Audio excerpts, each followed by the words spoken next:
Már több videót készítettem a NanoPi Neo-ról, és azon belül a VPN beállításáról, de egy sokkal jobb választásnak tartom az Orange Pi Zero Free-t, úgyhogy annak a beállítását fogom megmutatni, és hogy miben különbözik. Keressünk rá arra, hogy Armbian, amire kijön ez, az első találatra kattintva, hogyha bejön az oldal, akkor itt vagy ide, tehát nem erre a lenyílóra, vagy ide kattintva, kijön ez, amit letekerve meglátjuk ezt, ahol itt az all-ra kell kattintani, tehát hogy minden legyen kiválasztva, és egy Ctrl-F billentyű kombinációba be kell írni azt, hogy 0, aztán egy 3-ast, és kijön 2 darab találat. Most ezek közül erre van szükség, ami így néz ki, ez a kék, és ezt letekerve megtaláljuk a minimál IoT lehetőséget, a Bookworm jelenleg. Ezt kell letölteni, és elindult a letöltés. Eközben bedugok egy microSD kártyát egy adapterrel. MicroSD kártya bedugva, és megnyitom a Balena Etchert, amit már a NanoPi Neo-s telepítő videóban láthattunk. Itt van, jó lassan megy a letöltés, addig elmondom, hogy ez a mini számítógép, ez asztali gépként is használható, és be lehet rá dugni monitort, illetve van benne Bluetooth és Wi-Fi, ezeket ki szoktam kapcsolni, mert én kábelen keresztül csatlakozok rá, tehát ez a szerver verzió lesz. Ez egyébként kijelzőt is képes megjeleníteni, csak vigyázni kell a kis felbontású kijelzőkkel, mert úgy nem minden látszik. Ehhez Full HD felbontást ajánlok. Kész a letöltés. Az első indításnál az lesz a legfontosabb, hogy kiderítsük, hogy mi a belépési jelszó. Amit én itt most nem nagyon látok.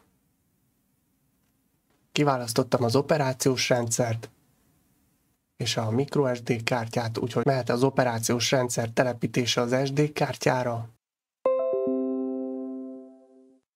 Kész az SD kártya, most berakom az Orange Pi Zero Free-be.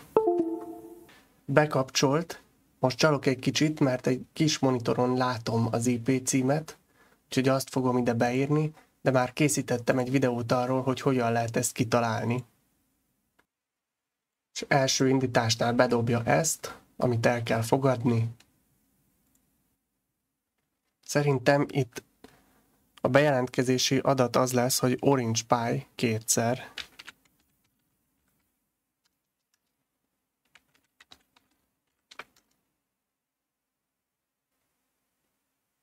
És nem az. Akkor próbáljuk meg azt, hogy root. És 1, 2, 3, 4.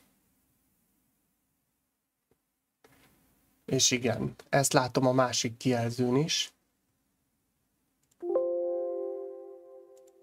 Most meg kell adni a rootnak a jelszavát. Ez a root felhasználó lesz, amit a su parancsal lehet előhozni.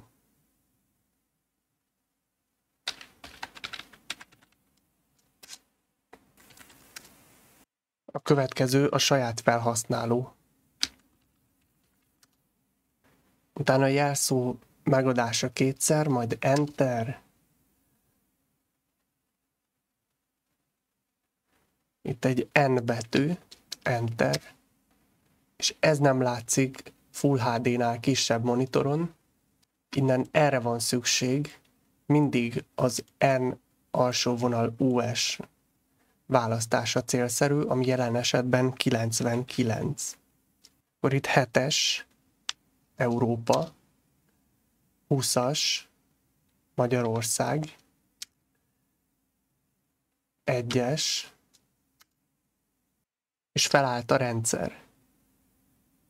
Most itt célszerű az első parancsnak beadni azt, hogy sudo update, utána meg azt, hogy sudo upgrade --y, de mi most csak azt nézzük meg, hogy mi a különbség a NanoPi Neo-hoz képest. Először is ezen az operációs rendszeren több esetben kell sudót alkalmazni.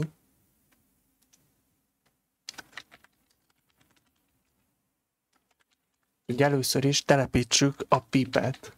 Sudo apt install pip --y, és kiírta, hogy nem egészen ez a neve a csomagnak, de megtalálta.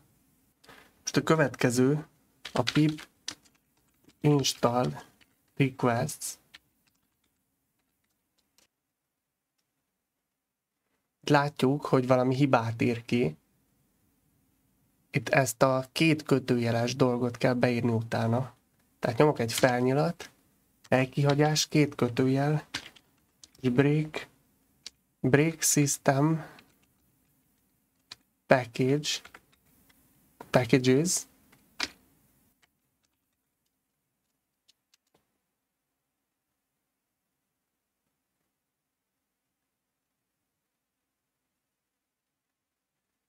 és látszik, hogy így már működött. Ez az egyik különbség, a másik a statikus IP beállítása, ami mondhatni teljesen más. A képen látható a jegyzet, amit készítettem a statikus IP beállításához, úgyhogy nézzük, hogy mi történik.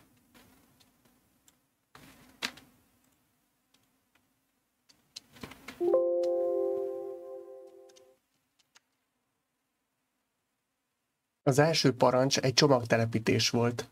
Utána egy könyvtárba kell belépni, és lássuk, mi van a könyvtárban az ls parancsal. Most a jegyzet szerint erről kell készíteni egy mentést, ha jól látom. Nem tudom, mi ez a Basit, most csak simán BK-t írok a nevébe.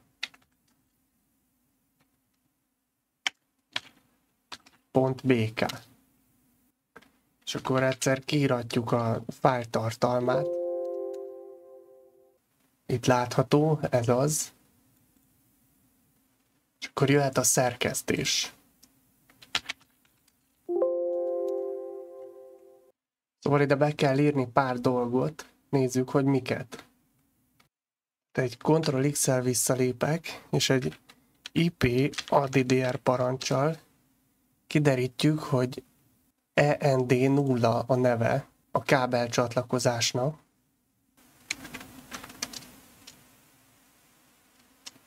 Úgyhogy itt látható, hogy ez a sor után van különbség. Úgyhogy mondjuk, hogy ezt kitörlöm.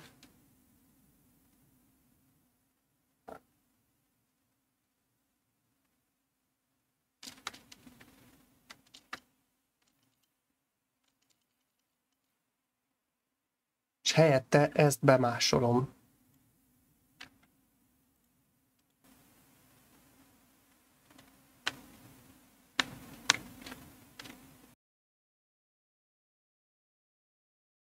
És az IP címhez beállítom, hogy 39. Most erre nyomok egy Ctrl+X, Y, Entert, és egy reboot parancsal nézzük meg, hogy mi történik. Újraindult a rendszer, nézzük meg, hogy sikerült-e az új IP címet megkérni. Itt is van, kéri újra első csatlakozáshoz.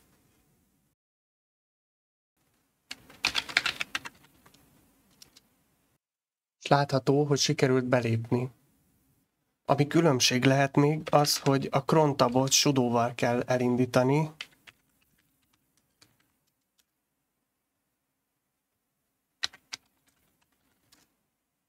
És egy hasznos tipp, a Wi-Fi és a Bluetooth kikapcsolásához az alábbi parancsokat kell beírni.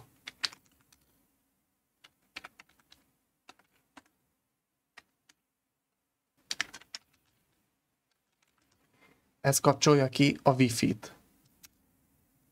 Vagyis kapcsolná, hogyha lenne telepítve. Úgyhogy nézzük a Bluetooth kikapcsolását.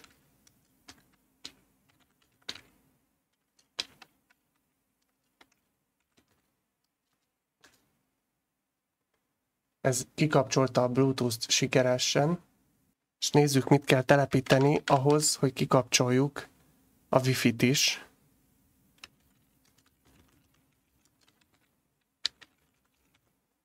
Ezt kell telepíteni, a Net Tools-t.